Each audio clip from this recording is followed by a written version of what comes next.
And how did you learn about this asset class? I mean, like mobile home parks, like it wasn't really popular until like recently, right? Yeah, it's a great question. So when I first got involved, there was a group out there that I'd been following for quite some time, and passive investing was very foreign to me. I didn't, you're used to controlling everything as an entrepreneur. And when I had my active portfolio and still do, giving up decision making abilities was very tough. And so I started in the industry by finding somebody that I knew and trusted. And I strongly believe that's the best way still to this day in the industry to partner with people because there's a lot of deals out there and you need to find the right people.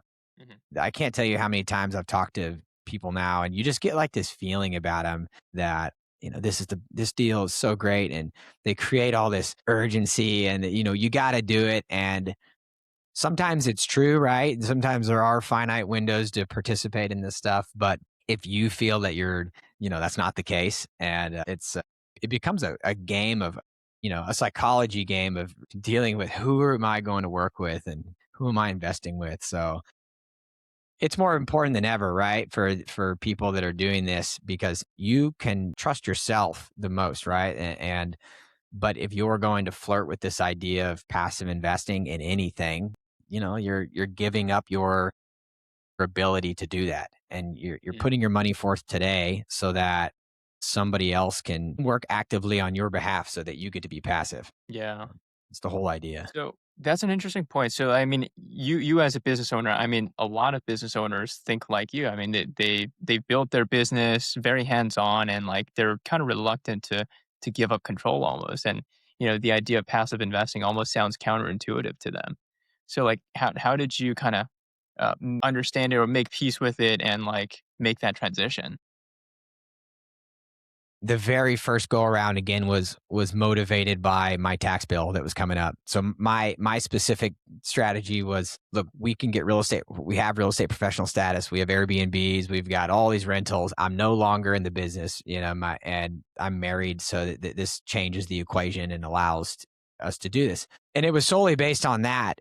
And then from there, I think again, it was just the opportunities that were out there at the time. I was looking for something that had a little bit more, I'll call it protection. And for me, with mobile home parks, I fell in love with the idea of, hopefully transitioning these lots to tenants owning them, giving some pride of ownership to them.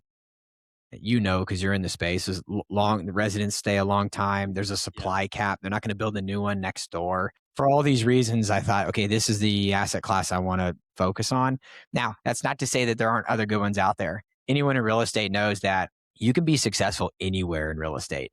I have buddies that own, one person specifically, like 55 houses, single family homes. And all these Wow. people always say, well, you get into single family homes and then you graduate to something bigger. And that guy would laugh at that, right? He's Yeah. incredibly successful from doing it. So it's not to say that mobile home parks are the greatest thing since sliced bread, but if you look at larger scale projects and protection, do think they hold a very crucial space, or part of someone who's looking for a lower risk profile.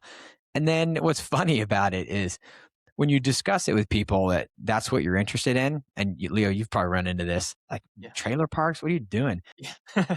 But there's different levels of every asset class, and there's rundown shopping centers and apartment complexes and houses. So I think that mobile home parks have a bad stigma and a reputation of being this, for someone that doesn't know, perhaps like a Mhm. dumpy place, but it's so wrong. You've seen how nice these communities are around the US. There's families that are living there.